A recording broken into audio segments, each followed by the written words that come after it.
Hey friends, you are crafting with Kim Byers at the Celebration Shop, and today is day 5 of my 12 days of Cricut Christmas. Today we are making paper holly garland. So I use this holly to decorate in my studio, but this holly would be beautiful if you wanted to make a wreath out of it, if you wanted to make literally a garland for like your fireplace, your kids' room. These would be darling to use if you're a teacher in your classroom for bulletin boards and door decoration, but it would also be super cute. I'm doing them really big, but if we did them really small and made them like gift tags and things, we're gonna embellish them with a couple of different things, maybe pom-poms and glitter and that kind of thing, and I'll show you how it all works out. So if you like what I'm doing here today, I hope you'll give me a thumbs up. Hit that subscribe button so you join me for all the 12 days of Cricut Christmas. There are already 4 out there for you to go check out. And then let's hop over to Cricut Design Space. I'll show you what we're doing, and then we'll go over to the craft table and we'll put it all together. All right, guys, let's get going.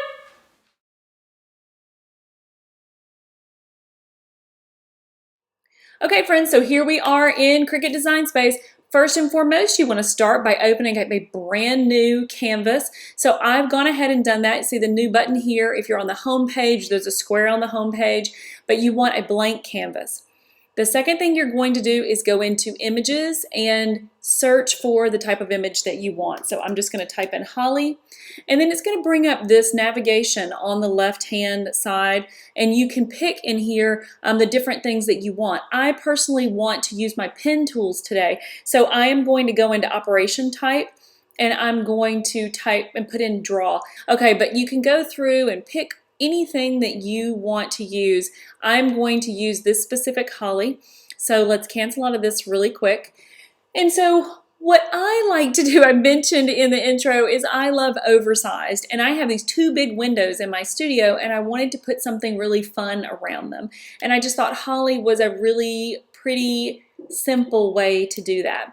And I chose to do this in 2 different colors. So if you only have the one holly, the single holly, you could obviously, just duplicate it and do 2 separate colors. But because this particular element had a 2 and then it had a single, I chose to color them separately. And the reason I did this is when you hang them, it gives them a little bit more dimension, right, if everything's not the same color. Okay, so if you click on the image and you look here, 9.5 by 11.4, I am cutting this as large as the sheet will allow. Anything over 11.5 and the machine wants to get fussy with you, so I just keep mine under 11.5. And then if you click on the other, I've done the same thing. This one goes up to 11.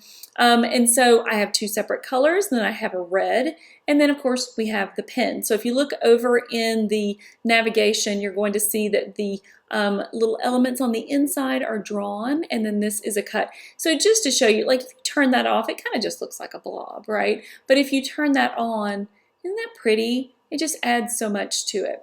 Okay, so now that we have those 3 things, I'm going to go ahead and you can select your machine. Now again, you can cut these with the Cricut Joy, the Explorer, or the Maker. I cut these originally with the Explorer. Today, just because my Maker is hooked up, I'm going to go ahead and use my Maker, and then we'll select Make It. And then it's going to bring up these 3 different colors, the 3 different mats. Now here's just a little trick. Instead of, if you wanted to cut 6 of these, instead of going back to the mat and duplicating it 6 times, when you get here, or go back to the canvas, when you get to the mat, if you just go up and type in 6 and apply, it's going to duplicate them for you. And so since we've got these cut out as large as the sheet will allow, so see we have our sheets there, and then we have all of our lighter green there, and that just makes it so much easier, because I promise you it gets kind of confusing when you have that much on your canvas at one time. Okay, so I just took it back down to 1 because I want to show you guys how to do this quickly. So then we'll hit continue. Okay, and at this point we're just going to select our machine. There's our Maker. Okay, so now we can choose our base material, and we're going to be using cardstock today and pens. So we can select cardstock, and our pressure is good. It tells us that we have a pen to load. Now when you do these types of projects, guys, you're always going to write on it first, cut on it second. Okay, so let's hop over to the craft table and work on our first cut. Okay, so here we are on the craft table, and today we are going to be using just a handful of materials. So I got some 2 different colors of green cardstock in bulk from Cricut. So I got leaf green, and then the other one is forest green. And so this comes with 20 sheets of the 2 different colors. But then I also found this at the craft store. It's just premium cardstock, and it's got a multitude of greens. Now it's not a 12 by 12, but obviously, you know, you could pull your size down a little bit to fit an 8.5 by 11. So I thought this was a great option, and I think I only paid like $2.50 or $3 for this stack.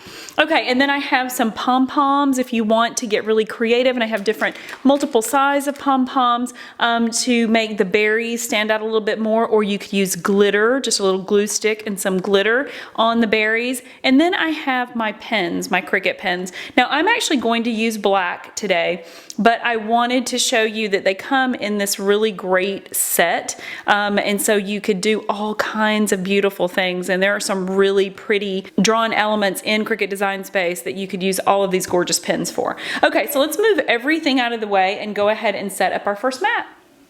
Okay, so I wanted to show you this as well. This is a set of black pens that has all of the different types in it. So you have your calligraphy, you have your medium tip, and then you have your smallest like writing tip. And I actually think now that I'm gonna go ahead and really make it if I was cutting it small, meaning like if I was doing like a 2-inch or a 3-inch, I think I would use the pens that I originally selected, which is that fine point. But because this is going to be so big, I'm actually going to use the calligraphy pen. So I'm going to use this pen, and we'll put that into our machine. So let's go ahead and put our green onto the mat. You just want to start at one corner. Make sure that you have it level. Put it down with your hands. If your mat is a little bit older and it's not as sticky as you think it should be, sometimes I will put a small piece of Scotch tape at the 2 corners just to make sure everything's gonna hold in place. And then we will go ahead and put that in the machine. Okay, so here we are at our machine. We just load our material under the feeds. Press the load button. And then the next thing that we want to do is we want to put our pen into place. So for the Maker and the Explorer, you'll want to hear that click and you'll close it. Remember, in the Joy, you don't let it click. You just literally set it in the housing, and you would have to take your blade out.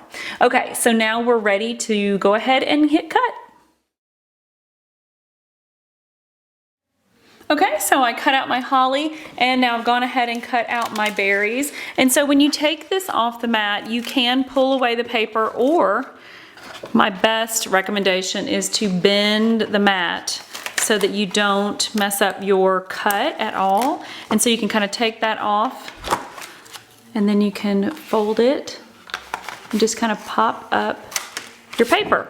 And so now you don't have any bends in your berries. How cute, right? Okay, so now what we want to do is we want to take our holly and we want to adhere our little berries, and then just imagine tons of these all around the window, or making them into garland. I just think these are so sweet. I love how the design is kind of exaggerated, kind of like Dr. Seuss, kind of like, you know, that kind of thing. Okay, so now what we want to do is we can take our glue stick and we can adhere the berries to the garland or to the holly, and then we could even use glitter. Just with the glue stick, we could use a little bit of glitter, or we could use palms. So we can go ahead and take that glue stick, just put a very small amount of glue. And this is where the kids can get involved. I mean, this is so simplistic. Okay, so depending on what you're going to do with the garland, if you're going to hang it versus it laying as decoration on a table or something like that, these palms would be just darling. Now, you will have to use a stronger glue to make that happen, and this Extreme works really, really well. But these will make it, I just want to caution you, they will make it a little heavy if you're hanging them up like I am. So then the alternative to that is you can use a nice red glitter. You could just take, always, if you're using glitter, guys, I always recommend that you put something underneath it to catch the excess glitter. For one, it's easy to clean up, but for two, I like to save materials, so I will actually take the glitter and then put it back into the container. But you can take your glue stick and just write in the interior of the drawing, put a little bit of glue, then take your glitter and be very generous with it, because remember, we're saving all the excess, okay? And then you can just tap that off. And then it's so sparkly and pretty. How cute is that, guys? This is going to be precious. Okay, so what did you think? That was really, really easy. And they're really sweet. You can use them for so many different things. And I personally just enjoy watching the machines draw. I love that feature of all three of the machines. And so I hope that if you have any questions, you will hop down in the comments and leave those for me. I would be happy to help you enjoy your machine. And I put links down below for everything that we used today, and I would love for you to check those out as well. If you've not already, please hit that subscribe button and join me for all my 12 days of Cricut Christmas, and I will see you guys next time.